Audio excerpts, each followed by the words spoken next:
siyam na pagkain na usual natin kinakain, pero kung mali ang oras, ikapapahamak ng ating health. Are you ready? Usually, kumakain yung marami dyan ng banana, early in the morning, walang laman ng tiyan. Mali. So, ano ang tamang oras ng pag-inom? Dapat... Pag-inom, pagkain. Pagkain, sorry. Tamang oras ng pagkain. Usually, 8 a.m. Mali. Dapat 10 a.m. 10. Okay? 8. Okay. Bakit to? Kasi nga, it will decrease your energy. Sa umpisa, pag kinain mo, dahil may sugar siya, parang ang lakas-lakas mo.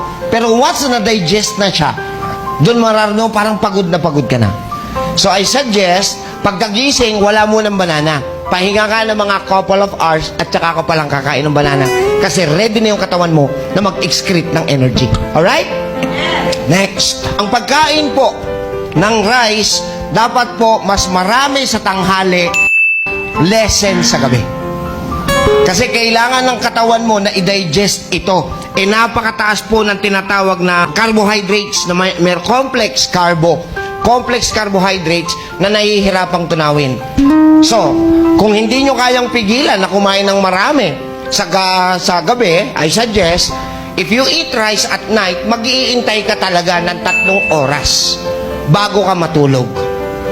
Hindi nyo napapansin, dahil sa pagod natin sa trabaho ngayon, bumabawi tayo ng kain sa gabi. So, ang tendency, pag kumain ka, nag-hibernate ka naman, niaanto ka na. So, pag natulog ka, wala nang nagme-metabolize.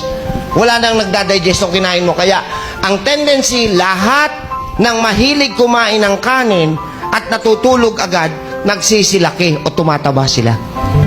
Kasi walang nagdadigest. Okay? So, I suggest, mas maraming rice sa tanghali kesa sa gabi. alright, next. So, bawal na bawal tayong kumain ng sweets bilang snack. Pwede po siya right after meal. Ang pagkain, hindi snack. Wag snack. Kaya nga, during snack time at mahilig kayong mag-soft drinks, carbonated drinks, nako, dyan nasisira ng gusto ang inyong immune system. Hindi naman kayo makakain ng walang soft drinks. Wala tayong magagawa. Okay, next. Milk. Umpisahan kasi natin ng bata tayo na ang pag-inom ng gatas ay maganda sa umaga. Sa bata. Pero pag adults, mali. Pag nag-milk kayo sa umaga, sigurado tataas ang acid na nagkokos kung bakit may heartburn at kung bakit nagkakaroon kayo ng paninikmura.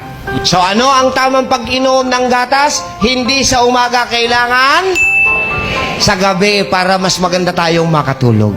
Number 6, meat. Pag ikaw ay kumain pala ng meat sa gabi at wala pang 3 oras na tulog ka na, sigurado asahan mo tataba ka na.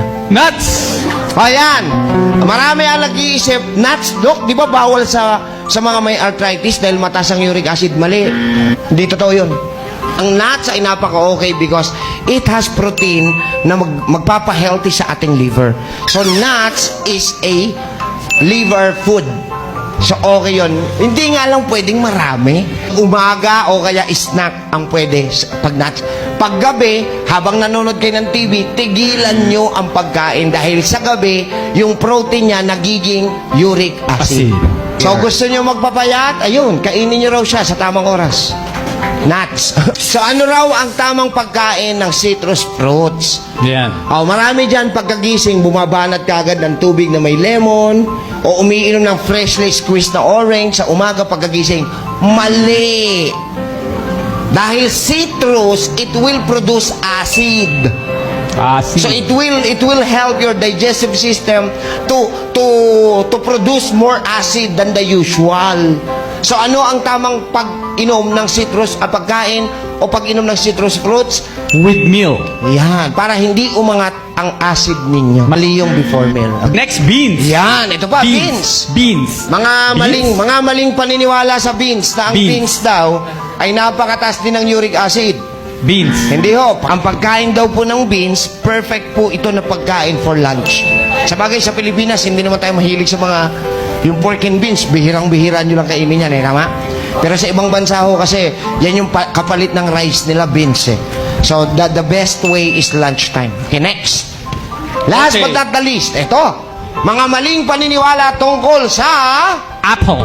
Mansanas. Bawal pong kainin ang apple sa gabi. Bakit?